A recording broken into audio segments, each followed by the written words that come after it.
Hello everyone, this is Jonathan, and this video I hope will be helpful to people just with food for thought. Really, it's not supposed to be profound, or perhaps if I be honest with myself, I'm hoping it will be profound because I find the thought that I'm about to share profound, and that is, what is the purpose of life? And I'm going to suggest there is no purpose of life, and I'm going to walk you through that, but why that's an empowering thought rather than a negative one, or something to actually celebrate that there's no purpose in life. And the fact that there's no purpose in life actually gives you a purpose, and it's more empowering than if there was a purpose, as strange as all that sounds. So essentially, I'm going to focus on a secular view of what the purpose of life is, because I think that even as Christians, we need to kind of live a dual kind of flesh and kingdom-centered living world. That's my view, in order to be effective and kind of live a balanced lifestyle. And so being aware of two constructs, one about bringing kingdom-centered living to earth as Christians, but also kind of being effective and kind of making sense and being operational in a fleshly sense is helpful. And this view that I have is informed by a book that I read. This was lent to me, and it was about a black man who existed in the late 1800s, and we'll call him Brad. And he witnessed one of his mentors get lynched, and then the story was about how he had to avoid kind of getting into similar run-ins himself, which wasn't always easy. He couldn't go out after dusk because the KKK rode the streets in the South looking for trouble, looking to stir up trouble.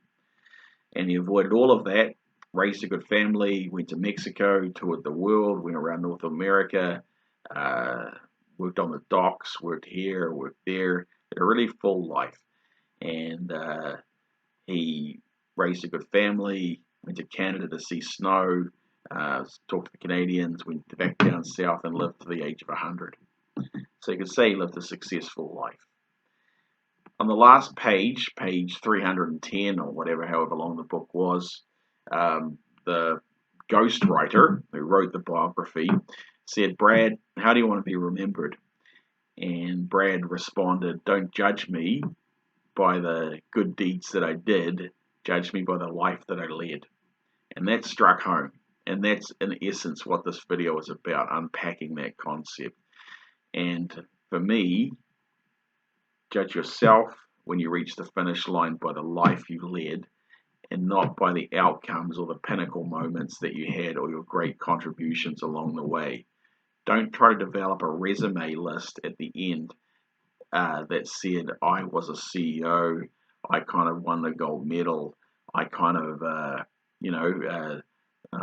helped 100 different people with good deeds along the way.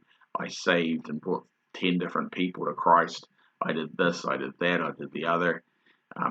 My suggestion is that the journey itself is the destination, and that every day is important and as important as any other day, and that whether you've got nothing planned for that day, that's very much an essential part of your life, and how you live that life with integrity and with a sense of beauty. Yes, beauty is the purpose of your life. I want to talk about friendship, and you might wonder why I'm talking about friendship, but it's connected. When you think about your friends, what words come to mind, and how do you remember them? I'm going to suggest you remember the gestalt of them, which means the overallness of them. You might not remember your friend Marty.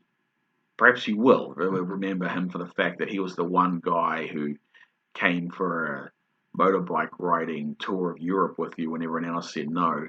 But more likely you'll remember Marty for everything that he did, all of it. And the fact that he's kind of like a good guy to talk to, because at the end of the day, when you're with your friends, you spend hours and hours and hours of them. You remember all of that content, and not just their jokes that they made or the time that they said something profound and deeply moving to you. It's sort of like you more remember the little moments more than the big moments. There's more of the little moments, but for some reason, and not insidiously, but just for a word that I can't come to my mind, we place greater value in remembering the small moments than the big moment. I don't know why that is, but that's what gets remembered. And when you evaluate that friend, they were a good friend, they were a good person, they kind of were honest, they were kind of dependable, they were kind of loyal. That's the sort of words we use to describe friends, as opposed to um, they were sparkling, they had charisma, they had this or that or the other. Those aren't the words that often come to mind. I was a team leader at one of my last jobs, and two of my team members did a 360 evaluation on me, and they said I was dependable and loyal and trustworthy. And I was kind of disappointed by it.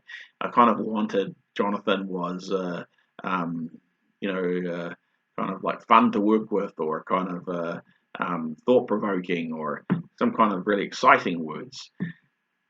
And then, as I kind of thought much later, they're kind of remembering the little stuff.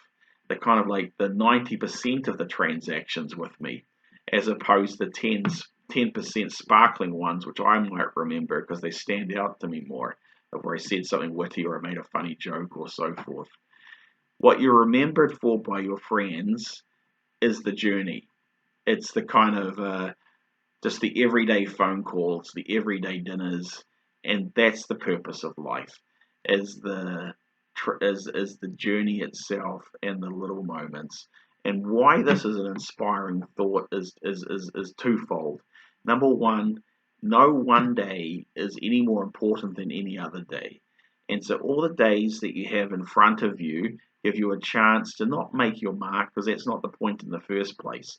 All the days in front of you, and you should be, if you want to write a Nobel Peace winning book, by all means do so. But that's not really the point of, is to say, is to go out there and shake the world by its collar in the next few years and make the most of life, or carpe diem. And carpe diem is not the purpose of life. That's not the purpose of life. The purpose of life is just to live with beauty, and to kind of live each moment, and kind of live it in a way that you're proud of, all of them, not just the big moments. Live all the moments in a way that you're proud of. Live with all your people transactions in a way that you're proud of. So you be proud of your life. And I think that concludes my video, really. I think that on a personal note, sometimes, this is just to make myself vulnerable, sometimes at the age of 48, you look back at crossroads, and you note that they don't come around as much anymore. When you're in your 20s, you come out of university. I came out of university with 3 job offers. So I had all sorts of crossroads. So I take this path, or this path. And I remember young people at the time that I was talking to, my friends would say, I'll just wait for my opportunity to come up, and I'll wait and I'll make a good decision, and that will be how I get ahead, or how I get my break. Or I'll just wait for my chance, and I'll make a careful decision when it comes up. And when you get older, those crossroads just don't come up that often. Well, those big moments don't come up that often as frequently as they did when you were young. And what does that mean from a life attainment perspective and a life accomplishments perspective? Well, what it means is it doesn't have to be a negative. It means that you may have kind of like passed a lot of those crossroads already, and let's call a spade a spade. That is after your crossroads when you get older. But I think that if the purpose of life is, as I've suggested, is to uh, enjoy each day, and just kind of let each day and each year and each month just as pass in a meaningful manner, even if it's in a small way, then everything is in front of you. Everything is in front of you, and it's just as much as exciting opportunity, and life is in your control, because the next 10 minutes are important. They're not boring. Even if a friend isn't coming over, even if you're not having a job interview, how you spend the next 10 minutes is important. How you spend the next 6 hours is important, even if you have nothing planned. That 6 hours is a golden time in your life that you get to enjoy, and is part of your purpose in life, the next 6 hours. And that's empowering. Now, I can't remember if I mentioned at the start of this that this video is very much just thoughts. And depending on your ethos and your life, it may not fit with your purpose in life. because you may have traveled a different path. It's just one option and one school of thought.